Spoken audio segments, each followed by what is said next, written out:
ദിവ്യ രണ്ടുപേരുടെ നില ഗുരുതരമായി തുടരുന്നു എന്നുള്ളത് തന്നെയാണ് ആശുപത്രി വൃത്തങ്ങളിൽ നിന്ന് ലഭിക്കുന്ന വിവരം. അവരുടെ ശസ്ത്രക്രിയകളൊക്കെ തന്നെ പൂർത്തിയായിട്ടുണ്ട്.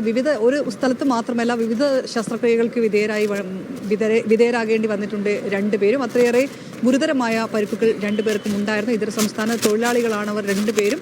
അതിൽ ഒരാളെന്ന് പറയുന്നത് 19 വയസ്സ് മാത്രമേ ഉള്ളൂ. അവിടെ ജോലി ചെയ്തിരുന്ന ഒരാളാണ്.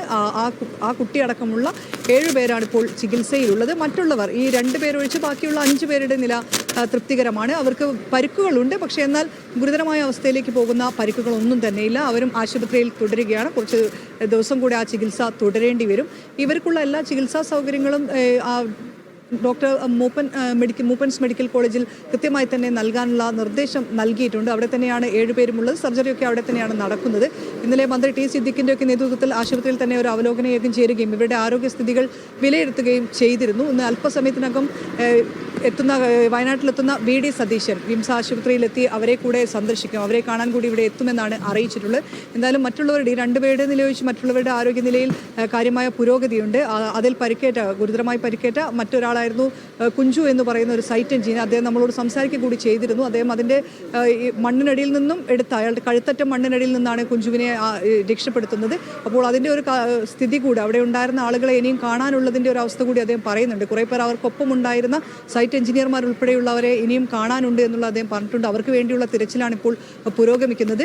മുഖ്യമന്ത്രി VD സതീശൻ അല്പസമയത്തിനുള്ളിൽ തന്നെ ഒരു 3 മണിയോട് കൂടി തന്നെ വയനാട്ടിലെത്തുമെന്നാണ് പ്രതീക്ഷിക്കുന്നത്. ആദ്യം പോകുന്നത് മീനാക്ഷി പാലത്തിനടുത്ത് കള്ളാടിയിൽ ഈ ദുരന്തമുണ്ടായിരിക്കുന്ന സ്ഥലത്തേക്കാണ് VD സതീശൻ പോകുന്നത്. അതിനുശേഷം ദുരിതാശ്വാസ ക്യാമ്പുകളിലെത്തും. അവിടെ 42 കുടുംബങ്ങളിൽ നിന്നുള്ള ആളുകൾ 140-ലേറെ ആളുകൾ അവിടെ ഇപ്പോൾ താമസിക്കുന്നുണ്ട്. അത് ഈ ദുരന്തമുണ്ടായിരിക്കുന്നതിന് മുകൾ വശത്തുള്ള മീനാക്ഷി എസ്റ്റേറ്റിലെ പാടികളിൽ താമസിച്ചിരുന്നു. ഒപ്പം തന്നെ അരണമല തുടങ്ങിയ ഉന്നതികളിലുള്ള കുടുംബങ്ങളുമാണ് ഇപ്പോൾ ദുരിതാശ്വാസ ക്യാമ്പിലുള്ളത്. അവരെല്ലാം തന്നെ അവിടെ തുടരുകയാണ്. കാരണം ഇന്നലെ മുതൽ തന്നെ ശക്തമായ മഴ, കഴിഞ്ഞ ദിവസങ്ങളിലൊക്കെ തുടർന്ന മഴ ഇന്നലെ അർദ്ധരാത്രിയോടുകൂടെ തന്നെ കൂടുതൽ ശക്തമായി നിന്നിരുന്നു. ഇടയ്ക്ക് ഒന്ന് തോരുന്നുണ്ടെങ്കിൽ പോലും വീണ്ടും മഴ പെയ്യുന്നു. ശരി, ഷിത പറഞ്ഞതുപോലെ ഇടയ്ക്കിടെ മഴ പെയ്യുന്നുണ്ട്. അത് രക്ഷാപ്രവർത്തനത്തെ ബാധിക്കുകയും ചെയ്യുന്നുണ്ട്. അതോടൊപ്പം ഷിത, ഇപ്പോൾ 2 പേരുടെ നിലയാണല്ലോ ഗുരുതരമായി തുടരുന്നത്.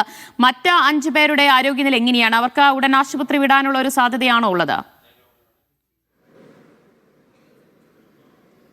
അവർ ചികിത്സയിലാണ് ദിവ്യ. അവരുടെ ചികിത്സ എന്ന് പറയുന്നത് പല രീതിയിലുള്ള പരിക്കാണ്. ഈ കുഞ്ചു എന്ന് പറയുന്ന ആൾക്ക് ഇരിക്കാൻ പറ്റില്ല. നമ്മൾ നേരത്തെ ബൈറ്റെടുക്കാൻ സമയത്ത് അദ്ദേഹം തന്നെയാണ് ഇങ്ങോട്ട് എന്താണ് സംഭവിച്ചതെന്ന് പറയാം എന്ന് പറഞ്ഞത്. അതിനുശേഷം നമ്മൾ സംസാരിക്കുമ്പോഴും ഇരുന്ന് സംസാരിക്കാൻ ബുദ്ധിമുട്ടുണ്ട്.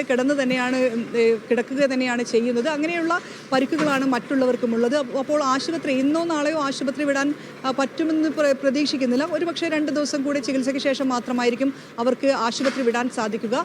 പക്ഷേ അവരുടെ ആരോഗ്യനിലയിൽ മറ്റ് ഗുരുതരമായ പ്രശ്നങ്ങളൊന്നും തന്നെ ഇല്ല എന്നുള്ളതാണ് ഏറെ ആശ്വാസകരമായിട്ടുള്ളത്. ഇവരുടെ 2 പേരുടെ ഗുരുതരമായി കഴിയുന്ന 2 പേരുടെ ശസ്ത്രക്രിയ കഴിഞ്ഞിട്ടുണ്ട്. അതിൽ അല്പസമയത്തിനകം തന്നെ ഡോക്ടർമാർക്ക് ഇതിൻ്റെ എന്താണ് ഈ ശസ്ത്രക്രിയയ്ക്ക് ശേഷമുള്ള ഇവരുടെ അവസ്ഥ എന്താണെന്നുൾപ്പെടെയുള്ളത് ഡോക്ടർമാർ അല്പസമയത്തിനകം തന്നെ നമ്മളോട് പറയുമെന്നാണ് വിശ്വസിക്കുന്നത്. ഇങ്ങനെയാണ് ഈ ആശുപത്രിയിലെ അവസ്ഥ. ഈ 5 പേരുടെ നില അവർ പരിക്കേറ്റ് തന്നെ ചികിത്സയിൽ കഴിയുന്നുണ്ട്. 2 ദിവസത്തിനകം ആശുപത്രി വിട്ടേക്കുള്ള ഒരു സാധ്യതയാണ് കാണുന്നത്. ശരി, ഷിത ജഗത്താണ് വിവരങ്ങൾ നൽകിയത്. ആശുപത്രിയിൽ